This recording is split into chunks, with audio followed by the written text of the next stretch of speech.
5% des professeurs utilisent le numérique tous les jours dans leurs enseignements.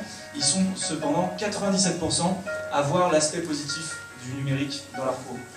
Il y a une autre statistique, et je m'arrêterai là-dessus, que j'ai trouvé intéressante, c'est que 90% des professeurs qui utilisent le numérique se sont formés en autonomie.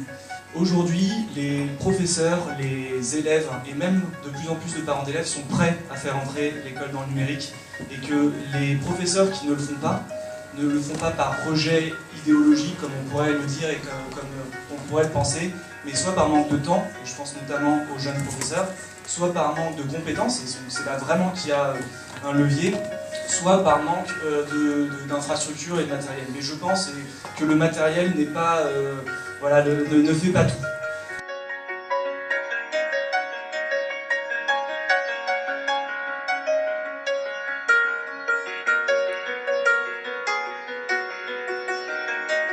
Bonjour Youssef Raoui. Bonjour. Tu es président de la société Mad Max qui vient d'organiser une conférence intitulée Numérique et pédagogie de projet, Osons innover, au labo de l'édition à Paris. Tout d'abord, quels étaient les objectifs de cet événement? Alors, l'objectif pour nous, il était double suivant les publics. Il y avait deux types de publics, il y avait les enseignants et il y avait les gens plus généralement dans le domaine de l'éducation mais qui ne sont pas forcément enseignants. Pour les enseignants, on voulait leur montrer des exemples, des cas concrets d'autres enseignants qui ont fait des choses pour soit les encourager à le faire s'ils ne l'ont jamais fait, ou toujours les encourager à continuer à le faire s'ils l'ont déjà fait. Et parce que je pense que ce n'est pas assez diffusé les pratiques pédagogiques numériques alternatives.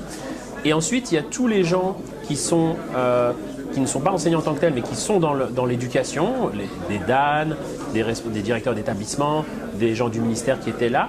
Et là, c'était plus de porter à leur connaissance de pratiques qui sont en France et ailleurs dans le monde, qui sont tout sauf négligeables, aussi bien en termes de nombre que d'importance en termes de puissance pédagogique, en disant hey, mais là, il y a une vague, il y a quelque chose qui se passe, et regardez, c'est intéressant, essayez peut-être, si j'osais rêver, de l'encourager, de le faciliter, de l'amplifier, parce que le changement, il peut se faire par ces agents-là.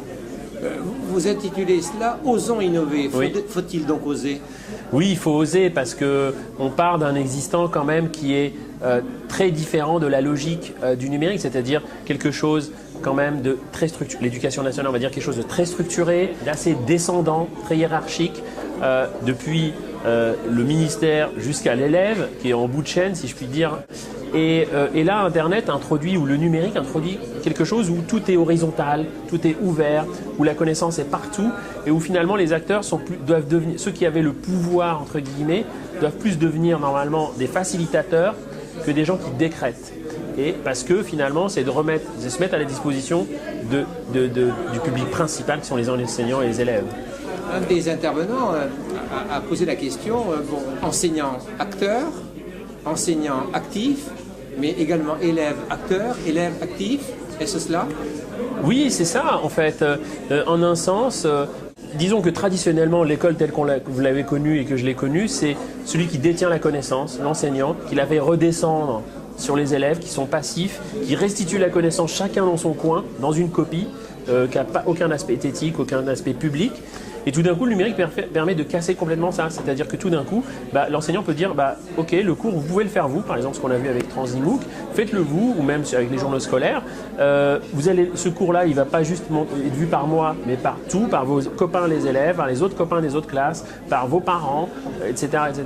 Donc ça change vraiment tout. Donc de ce point de vue-là, oui. Vous avez été suivi par une centaine de personnes en live. Oui. C'est quand même un succès au départ, quand même. Vous aviez envisagé ce nombre de personnes susceptibles de suivre? On espérait même beaucoup plus. On est toujours quand on est jeune en tant que société, on a la folie des grandeurs.